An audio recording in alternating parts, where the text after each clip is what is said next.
여러분 안녕하십니까? CJB 뉴스입니다. 3.8 국민의힘 전당대회를 앞두고 각종 여론조사에서 김기현 후보와 양강을 이루고 있는 안철수 후보가 어제 충북 지역 당원들을 찾아 지지를 호소했습니다. 안 후보는 정치는 수도권, 직장 생활은 충청에서 했다며 내년 총선 승리를 위해서는 수도권과 중원을 잘하는 사령관이 필요하다고 강조했습니다. 조용광 기자입니다.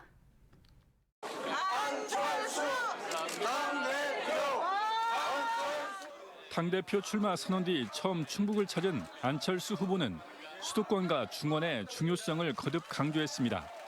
서울과 경기에서 3선을 지낸 자신이야말로 중도와 2030 젊은 층의 지지를 기반으로 차기 총선을 승리로 이끌 수 있다며 울산에서 정치를 해온 김기현 후보와의 차별성을 부각했습니다. 자신은 공정한 공천을 통해 공천 파동과 같은 사태는 다시는 되풀이하지 않을 것이라며 내년 총선에서 170석도 가능하다고 주장했습니다. 또 1,500억 원 상당의 안랩 지분을 사회에 환원하고 코로나19 초기 엄중한 시기 때 의료 봉사를 하며 노블리스 오블리주를 실천해왔다며 정치인의 책임성도 강조했습니다. 나라가 위기에 빠졌을 때 자기 목숨 내놓을 수 있는 사람, 그리고 또 주위에 어려운 분들이 있을 때 자기 재산 기부할 수 있는 사람, 이런 사람들을 원한다고 합니다. 자신을 향한 색깔론에 대해서는 지난 서울시장 단일화 경선에 이어 윤석열 대통령과도 손을 잡아 정권 교체가 가능했다며 다소 격앙된 반응을 보였습니다. 김기현 후보와 나경원 전 의원과의 연대 움직임에 대해서는 누가 지휘관이 돼서 총선에서 승리할 수 있는지가 가장 중요하며 천하람 후보가 주장한 골든 크로스는 일어나지 않는다고 잘라 말했습니다.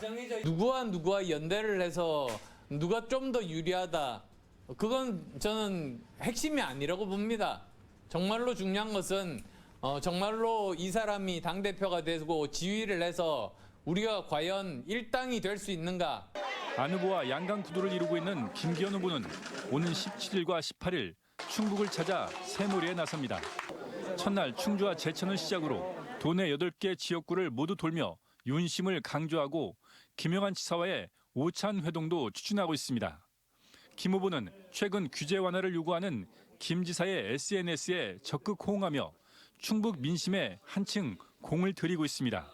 CJB 조윤광입니다.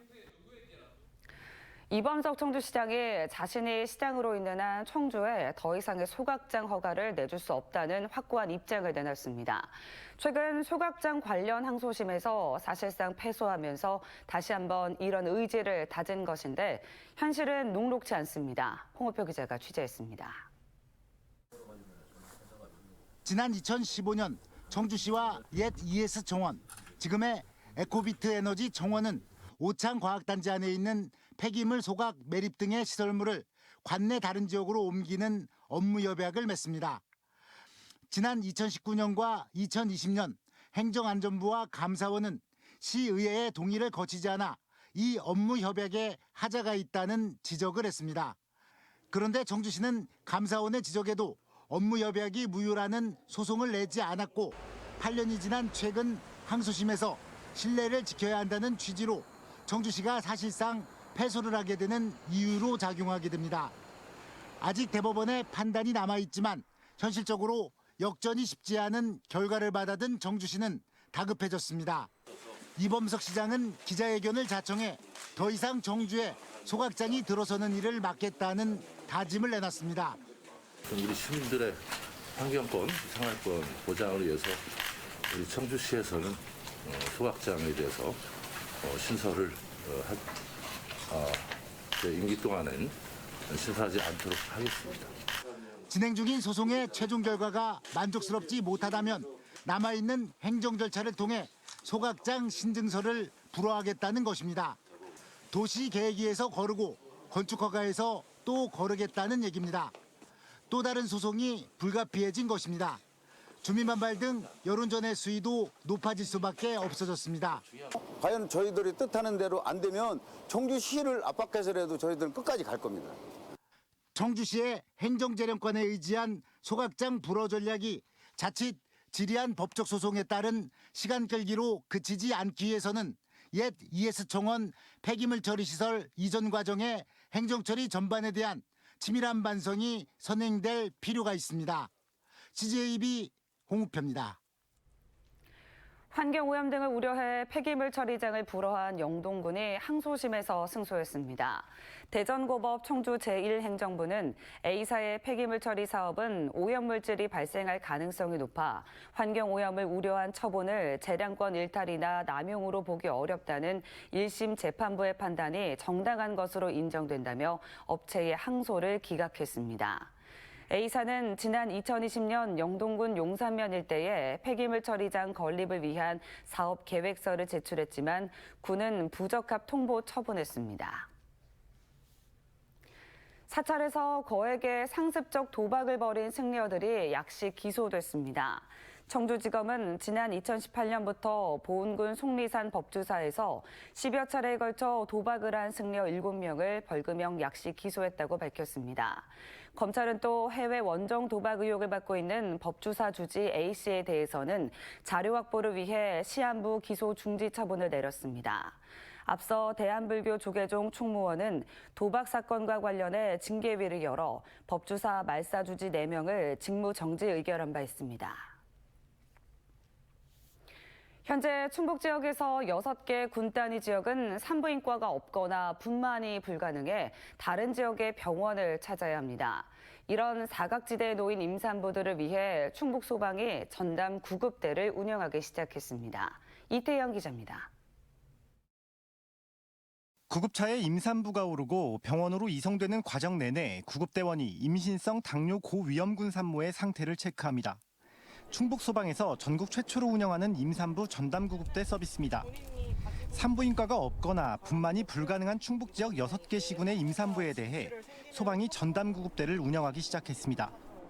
그래도 구급차를 타고 가니까 이렇게 우선 기본적으로 체크할 수 있는 상황을 해주셔서 무슨 일이 있어도 누군가가 이렇게 조치해줄 수 있는 분이 있다는 거에 좀 마음이 좀 편했고, 이들 지역의 임산부가 119 안심콜 서비스를 통해 사전 병력이나 산모의 상태를 입력해 놓으면 긴급 상황은 물론 정기검진과 출산 이후에도 소방으로부터 1년 동안 병원 이송 서비스를 제공받을 수 있습니다. 지난해 충북 지역에서 119 구급차를 이용해 병원으로 긴급 이송된 횟수는 155건. 대부분 사전 정보가 부족했던 상황에서 이 중 5건은 구급차 안에서 출산이 이뤄지기도 했는데 전담 구급대를 이용하면 대원들이 출동 과정에서부터 임산부의 상태를 예측할 수 있다는 점에서 대처 효율을 높일 수 있습니다. 이분이 임산부다라고 알고 있기 때문에 이제 저희가 거기에서 맞춤형 구급 서비스를 신속하게 대응을 해드릴 수가 있고요. 이송하는 사실이라든지 이런 것들이 저희가 보호자에게 다 이분이 어느 병원으로 이송을 하고 있다라는 안내 메시지를 다 보내드리기 때문에 의료 사각지대 산모들에게 큰 환영을 받게 됐지만 소방 대응력에 빈틈이 생기지 않도록 인력과 장비 확보가 병행돼야 한다는 지적도 나옵니다. CJB 이태현입니다. 충북교육청이 신학기 교원 인사를 어제 단행했습니다. 어제 인사는 유초, 중등 특수학교의 교장과 교감, 교사, 교육 전문직 2,324명으로 신학기 준비에 시간을 주기 위해 조기에 발표했습니다. 충북교육청은 교육 전문직을 학교 현장으로 보내고 일반직 사무관과 장학관을 교차 발령하는 등 새로운 영역에서 역량을 펼칠 수 있도록 했다고 밝혔습니다. 청주상당구 선거관리위원회가 한병수 의원의 사망으로 오늘 4월 5일 치러지는 청주시의회 나선거구 보궐선거 입후보 안내설명회를 오늘 16일 진행합니다. 대상은 입후보 예정자와 예비후보자, 선거 사무관계자 등으로 선거운동 방법과 금지 행위 등 중점 사항을 안내할 예정입니다. 충북경찰청이 옥천군 청성면과 청산군의 파출소 통합 계획을 철회하기로 했습니다. 국민의힘 박덕흠 의원에 따르면 충북경찰청이 기존 파출소를 통폐합 없이 그대로 존치하고 인력만 소규모 감축하는 방향으로 계획을 변경했다고 밝혔습니다. 박 의원은 지난 6일 청산면 파출소 통폐합 계획은 탁상 행정이라며 강력 비판한 바 있습니다. 청주시가 교통안전도시 구현을 위해 올해 451억 원을 투입합니다. 시는 야간 보행자 사고 예방을 위해 횡단보도 LED 조명 등을 150개소에 설치하고 관내 70세 이상 고령 운전자 운전면허 잦은 반납 지원 사업은 1,200명으로 확대합니다. 또 개인형 이동장치의 안전한 이용 환경 조성을 위해 전용 주차 구획 50개소를 시범 운영할 계획입니다. 서원대학교가 전국 유일의 스포츠 사회적 기업 전담센터로 선정됐습니다. 이 사업은 문화체육관광부와 국민체육진흥공단이 공동 주관하는 것으로 서원대는 향후 3년간 31억 원의 국비를 지원받아 스포츠 분야 창업기업 육성과 창업 생태계 조성 사업을 추진하게 됩니다. 이상으로 CJB 뉴스를 마칩니다. 고맙습니다.